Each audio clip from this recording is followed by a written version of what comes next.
తిరుమల లడ్డు అంశంపై తెలుగుదేశం పార్టీ తన మాటలను వక్రీకరించిందని మాజీ మంత్రి బాలినేని శ్రీనివాసరెడ్డి ఆరోపించారు. సుబ్బారెడ్డి చేసిన అక్రమాలకు ఆయన్ను జైలుకు పంపితే సంతోషించే తొలి వ్యక్తి తానేనని అన్నారు. అధికారంలో ఉన్న సమయంలో తాను తన కుమారుడు ఏ తప్పు చేసినా చర్యలు తీసుకోవాలని చంద్రబాబును కోరినట్లు తెలిపారు. తాను వైసీపీలోకి వెళ్తున్నానని ఒక మీడియాలో వార్తలు రాశారని అన్నారు. జనసేన నాయకులపై గతంలో ఒక్క కేసు కూడా నమోదు చేయలేదని బాలినేని వెల్లడించారు.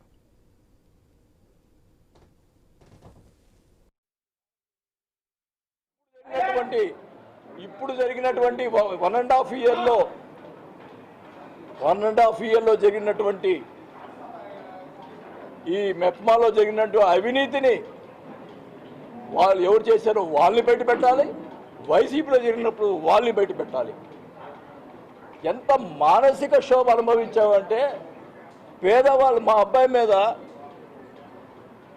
ఎన్ని అక్రమాలుగా కావాలని మనుషులు పెట్టి మాట్లాడించడం, పేపర్లో రాయించడం ఎంత దుర్మార్గం అంటే నిజంగా ఒక్కటి నేను అడుగుతా ఉన్నా, మేమేమైనా తప్పు చేసుంటే ఎందుకు చూపిరు పలాని తప్పు అని నేను అడుగుతా ఉన్నా. వాళ్ళ పేర్లు బయట పెట్టాలి,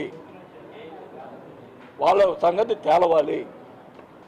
ఇవన్నీ కూడా నేను చంద్రబాబు నాయుడు గారికి, పవన్ కళ్యాణ్ గారికి నేను రిటర్న్గా లెటర్ ఇవ్వడం జరుగుతుంది.